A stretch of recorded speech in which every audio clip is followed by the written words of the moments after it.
Bonjour à toutes et à tous, j'espère que vous allez bien. Nous nous retrouvons aujourd'hui pour ce nouveau brief en date du 26 novembre 2024.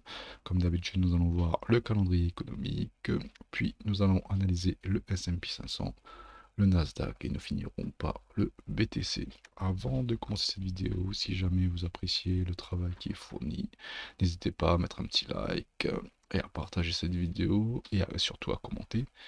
Et surtout, n'hésitez pas à nous suivre sur les différents réseaux sociaux et nous donner de la force. Ceci étant dit, maintenant nous passons au calendrier économique. Donc le calendrier économique, si nous revenons à la semaine précédente, il me semble qu'il n'y avait pas de data significatif. Previous week, alors previous week, il me semble qu'il n'y avait rien. Alors, previous week, il y avait rien. Voilà, les chiffres des permis de construire, mais bon, ce n'est pas une data significative pour moi. Par contre, cette semaine, pas mal de data à venir. Donc cette semaine, this week. Alors cette semaine, nous avons le core CPE, c'est PCE, pardon. Non, alors avant ça, aujourd'hui, nous avons le FOMC de la Fed. À voir ce que Powell va nous dire.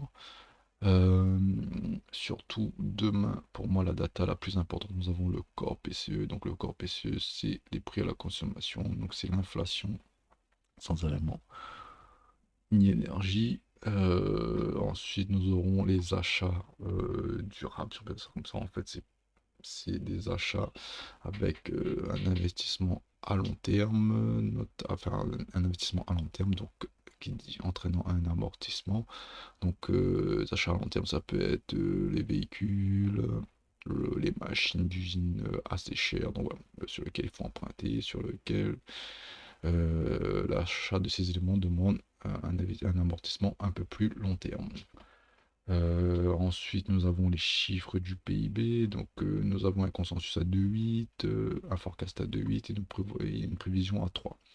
Donc, si nous regardons un petit peu les chiffres du PIB américain, donc là, on peut voir que si on passe à 5 ans, hormis des pics comme ça, mais depuis 2023, on est un peu dans une stagnation, si on peut dire ça ainsi. Si on enlève les 4,4 du semestre 3 et les 1,6 du semestre 1 2024, depuis 2023, on va dire, on est stable. Voilà, donc en gros, on vise une stabilité à 2,8. Voilà, donc si on arrive à 3, c'est plutôt une bonne nouvelle pour le marché. Ensuite, pour finir sur les datas, nous avons les revenus et les dépenses personnelles aux USA. Mais bon, pour moi, c'est pas les datas qui influenceront le marché. Ok, ceci étant dit, passons au S&P 500. Donc le S&P 500, comme on avait vu la semaine dernière, nous avons identifié les plus hauts et les plus bas hebdomadaires. Donc on a identifié ici par Previous Weekly High et Previous Weekly Low. Donc on peut voir que le plus bas de la semaine précédente a été pris et est reparti à la hausse. Alors, petit aparté pour les day traders. Donc, si vous faites du day trading, pourquoi j'identifie ces points-là, les plus hauts et les plus bas hebdomadaires? En fait, tout simplement, c'est des points d'intérêt. Et sur ces points d'intérêt-là, à chaque fois que ces points d'intérêt-là sont atteints, si je puis dire ça ainsi, le marché a une réaction assez vive. Donc, c'est pour cela que j'identifie ces points d'intérêt là. Donc là, on peut voir si on descend à une échelle. Je vais enlever ça peut-être pour voir un peu mieux. Si on descend pardon, à l'échelle hourly horaire, donc unité de temps égale une bougie égale 1 heure, on peut voir que là, lorsque le S&P 500 a atteint son plus bas de la semaine précédente, il y a une vive réaction du marché. Donc là, on appelle ça un displacement. On a fait un MSS, c'est-à-dire un changement de comportement du prix. Donc là, on était sur on peut dire ça une tendance baissière, hein, sans baisser. là, on a tenté de remonter, on n'a pas réussi. D'ailleurs, vous voyez que ça se retrouve proche de là. Et ça, on a tenté une remontée, ça n'a pas tenu. Puis on est venu chercher ce point d'intérêt là à 5851. Et une fois qu'on est venu chercher ce point d'intérêt là, il y a une vive réaction du marché. On est venu retester ici le fameux pullback. Et là, s'il y avait bien un endroit où on pouvait rentrer en day trading, ben, c'était cette zone là. Très très bon point d'entrée. Une fois qu'on serait rentré ici, en plus il y a une confluence avec la trendline journalière. Donc point d'entrée ici, et sur entrée ici, hop, grosso modo, on aurait pu faire en une semaine. Donc un petit swing à 1,5, et si on avait tenu le swing cette semaine, on aurait pu même monter jusqu'à 2,35. Voilà, donc avec bien sûr des TP intermédiaires. Donc voilà, ça aurait pu être un très très beau trade. Personnellement, moi, je me positionne toujours sur ce type de point d'intérêt, les plus bas weekly, les plus bas mensuels. Et puis même ça marche aussi avec les plus bas journaliers. Mais on va dire plus l'échelle de temps est grande et plus on va dire ce genre de setup est efficace. Donc voilà, aparté fermé.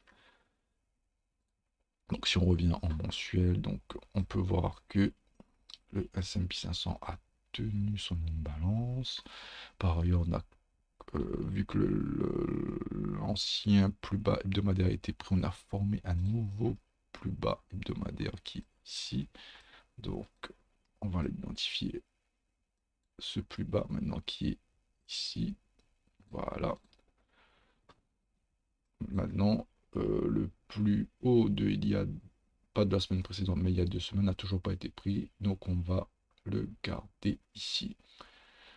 Voilà, donc pour moi, le prochain intérêt, vu que le plus bas a été pris, le prochain intérêt se situe ici. Donc là, le but, pour moi, du S&P 500, donc là, on peut voir que le plus haut weekly de la semaine précédente correspond aussi à l'ATH actuel. Donc attendez, on peut l'écrire ça. Sinon, ATH, plus haut ATH. Donc pour moi, le prochain objectif du prix, ça serait les 6026 et pouvoir plus haut. Par ailleurs, j'avais identifié un objectif 2025 sur le S&P 500 qui est situé entre 6200, on peut dire ça ainsi, et 6400 en arrondissant un peu. Pour moi, objectif clairement atteignable parce qu'il s'agit juste d'une remontée de 3% du S&P 500. Pour finir, on peut dire que la trendline daily est toujours tenue, une petite déviation réintégration, et surtout tant que cette imbalance est tenue, pour moi l'objectif ça sera vers le haut. Voilà tout ce que j'avais à dire sur le S&P 500. Maintenant passons au Nasdaq. Donc le Nasdaq, donc on peut voir que nous avions identifié une imbalance journalière qui est tenue ici. Donc tant que cette imbalance là est tenue, pour moi le Nasdaq va aller chercher un plus haut. Par ailleurs, si on fait comme pour le S&P 500, on identifie, donc là en fait c'est plus ATH mais en ancien ATH, donc on peut voir que l'ancien ATH est tenu, hein. On est repassé au dessus, mettre ancien ATH. Ok, donc là on peut voir qu'on est au-dessus. Par ailleurs, nous avions identifié un range entre l'ancien ATH et le plus bas en date du 5 août, il me semble. Donc on peut voir que là, on essaye de s'extraire de ce range, même si on l'avait réintégré la semaine précédente.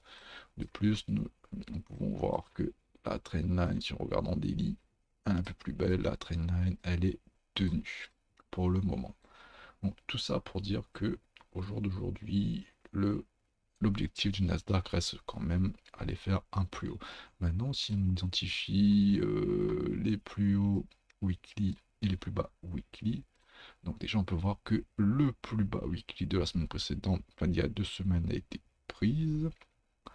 Donc voilà, c'est plutôt positif. Pour les verts, pareil, vous avez vu, il y a une forte réaction du prix. Donc là, si on zoome en échelle 4 heures, attends, je vais identifier le point quand même. Donc si on prend le plus bas weekly, euh, il y a 2 semaines, donc ici, on voit qu'on a pris ce plus bas. Et logiquement, le marché a eu à avoir une vive réaction. Hop, et que c'était pris, pam pam pam, reparti le fameux pullback. Voilà, on a eu une forte réaction du marché sur ces points-là. Donc c'est pour moi, c'est des points d'intérêt. Si vous êtes des traders, c'est des points d'intérêt à surveiller. La trendline elle est tenue, ça on l'a dit. Donc maintenant, on va identifier le plus bas weekly de la semaine précédente. Ça c'était déjà 2 semaines. Hop, ici. Donc on va appeler ça Previous Weekly Low. Low. Et on va identifier le Previous Weekly High qui est ici. Donc on va mettre ça en bleu. Donc on va appeler ça Previous Weekly High. Et c'est aussi la TH. Donc le plus bas d'il y a 2 semaines étant été pris. Donc pour moi l'objectif ça serait les 21 232. Si l'imbalance ici, l'imbalance daily n'est pas perdue, pour moi ça reste l'objectif. De plus, si la trendline ne cède pas, voilà, il y a confluence, pour moi on va aller chercher ce point.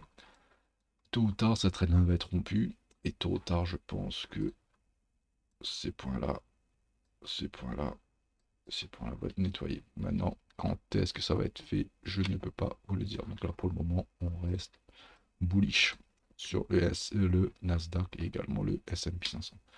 Pareil, mes objectifs en 2025 pour le Nasdaq, elle est entre 22 000, on va dire ça comme ça, et les 23 000. Donc, faudrait que par rapport à ça, notre TH, voilà, par rapport au point d'aujourd'hui, bon, un petit 5%. Bon, c'est pas déconnant.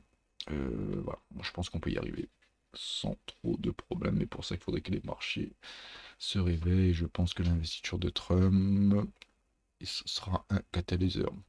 Puis pour finir, le BTC, hop.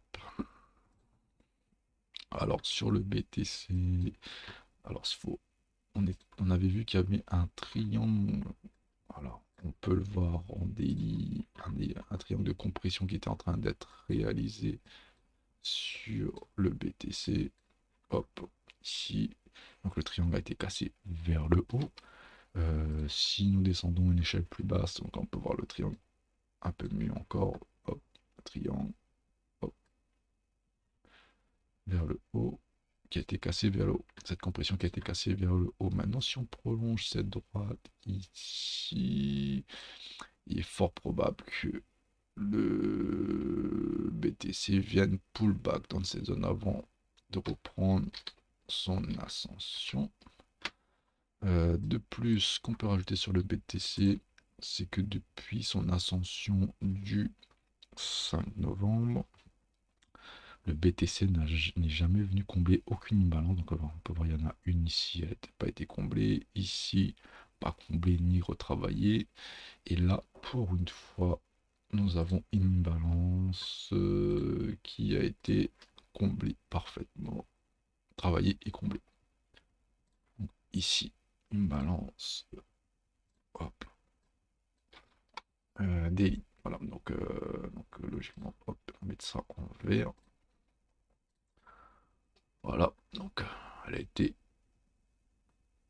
comblée et même elle n'est plus tenue. Elle a cédé complètement. Donc voilà, première petite correction sur le BTC. Donc voilà, donc ça a cédé, donc ça on peut l'effacer. Mais par contre, on peut voir qu'il y a une balance baissière qui est en train de se former ici. Elle est toute petite et surtout, vu que la bougie d'aujourd'hui n'est pas fermée, elle est provisoire. Donc on va la mettre ici. Voilà.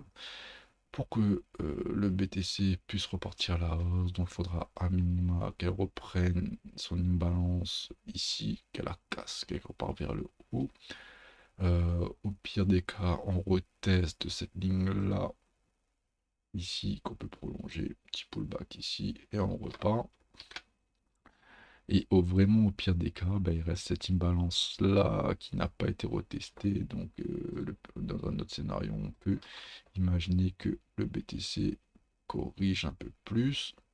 Par contre, cette imbalance là n'est pas à céder. Si elle cède, là par contre, on va aller retester l'ancien ATH du BTC au tout début, donc son haut de range, je ne sais pas si vous vous rappelez, avant que le BTC explose vers là où on était dans un range weekly, voire même mensuel assez long.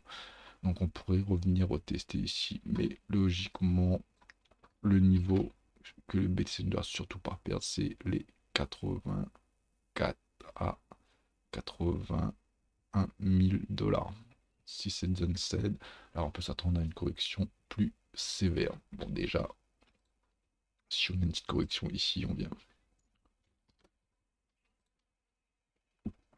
Excusez-moi. Si on vient pullback ici, donc une petite chute de 3-4%, sachant que le Bitcoin, depuis 2-3 jours, a corrigé de, on va dire grosso modo, 6%. Voilà, donc là, si on vient corriger ici, ce sera une correction de 15%. Bon, c'est pas la mort sur le Bitcoin. Pareil, si on trace, on va passer peut-être en weekly pour voir un peu mieux. Si on passe en échelle hebdomadaire, on prend un Fibonacci du plus bas vers le plus haut. Ouais, on va rester en wiki, peut-être on va voir un peu mieux. Donc on peut voir que le BTC, les 38,2, donc en fait si on est sur, si on est haussier, en fait on n'est pas censé perdre les 38,2, et on peut voir que cette imbalance correspond à cette zone de 38,2. Donc voilà, donc il faut surtout pas que le BTC perde cette zone. Mais déjà, si on revient tester cette zone, ça nous permettra de nettoyer tout ce qu'il y a dessous, qui tôt ou tard sera nettoyé, je pense. Donc pour moi, nettoyage, on vient tester ici, tout le monde panique un peu. On a le fameux check-out et puis hop, le BTC repart à la hausse. C'est un peu le schéma que je me fais. Mais en tout état de cause, le BTC reste haussier. Ça, c'est sûr. Enfin, c'est sûr. Rien n'est sûr, mais là, vu le graphique, on peut penser que le BTC reste haussier. La saisonnalité, voilà. Tout est réuni pour que le BTC reste haussier. Après, si je regarde un petit peu mes objectifs, bon, en fait, mes objectifs 2025 sur le BTC, on y est déjà, hein. Donc le plus bas pour moi c'était entre allez, 97, 99 000 $. Et puis moi le plus haut ça serait les 112 000 et je pense qu'on va y aller. Je n'ai pas plus de choses à dire sur le BTC. Comme je l'ai dit au début de la vidéo, si vous appréciez le travail qui fait, n'hésitez pas à liker, à commenter et à partager. Sur ce, moi je vous souhaite une excellente semaine de trading à vous et portez-vous bien.